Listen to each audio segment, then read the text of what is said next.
ಅಧ್ಯಕ್ಷರೇ, ಇಲ್ಲಿವರೆಗೆ ಸುಮಾರು ನಾನು ಸಂಖ್ಯೆಗಳನ್ನು ಹೇಳೋದಕ್ಕೆ ಹೋಗಲ್ಲ, ಯಾಕೆಂದರೆ ಅದು ಇನ್ನೂ ಕೂಡ ಅಧಿಕೃತವಾಗಿ ನಮಗೆ ಬರಬೇಕಾಗ್ತದೆ.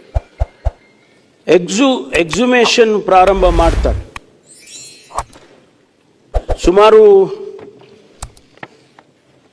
ಜಾಗಗಳಲ್ಲಿ ಅದೆಲ್ಲವನ್ನು ತೆಗೆದಾಗ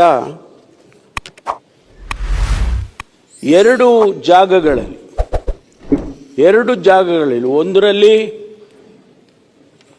ಅಸ್ಥಿಪಂಜರ ಸಿಕ್ಕುತ್ತೆ, ಅದನ್ನು ತೆಗೆದುಕೊಂಡು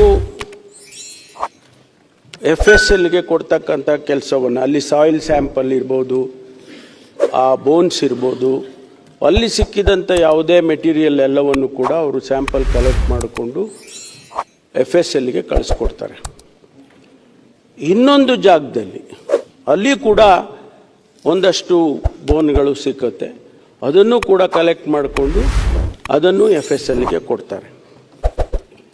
ಆಮೇಲೆ ಇನ್ನು ಮಿಕ್ಕ ಜಾಗಗಳಲ್ಲಿ ಅಲ್ಲಿ ಲ್ಯಾಟ್ರೈಟ್ ಸಾಯಿಲ್ ಅಂತ, ಕೆಂಪು ಕಲ್ಲು ಅಂತ ತಾವು ಹೇಳ್ತಿರಲ್ಲ, ಕೆಂಪು ಮಣ್ಣು, ಅದು ಭಾಳ ಆ್ಯಸಿಡಿಕ್ ಸಾಯಿಲ್. ಏನೇ ಇದ್ದರೂ ಬೋನ್ ಇರ್ಬೋದು ಅಥವಾ ಬೇರೆ ಏನೇ ಮೆಟೀರಿಯಲ್ ಇದ್ದರೆ ಇಂದಿಷ್ಟು ದಿವಸದಲ್ಲೇ ಅದೆಲ್ಲ ಕರಗಿ ಹೋಗುತ್ತೆ ಅಂತಕ್ಕಂಥದ್ದು ಇದೆ. ಅದಕ್ಕಾಗಿ ಅವ್ರು ಏನು ಮಾಡ್ತಾರೆ, ಎಲ್ಲ ಸ್ಪಾಟ್ನಲ್ಲಿ ಎಲ್ಲೆಲ್ಲಿ ಅವನು ತೋರಿಸಿದ್ದ, ಎಲ್ಲೆಲ್ಲಿ ಇವರು ಎಕ್ಸುಮೇಷನ್ ಮಾಡಿದರು, ಆ ಎಲ್ಲ ಜಾಗಗಳಲ್ಲೂ ಕೂಡ ಸ್ಯಾಂಪಲ್ಸನ್ನು ಕಲೆಕ್ಟ್ ಮಾಡ್ಕೊಳ್ತಾರೆ. ಸಾಯಿಲ್ ಸ್ಯಾಂಪಲ್ಸ್ ಕಲೆಕ್ಟ್ ಮಾಡಿ ಅದನ್ನು ಕೂಡ ಲ್ಯಾಬ್ರೇಟ್ರಿಗೆ ಕಳಿಸಿದ್ದಾರೆ.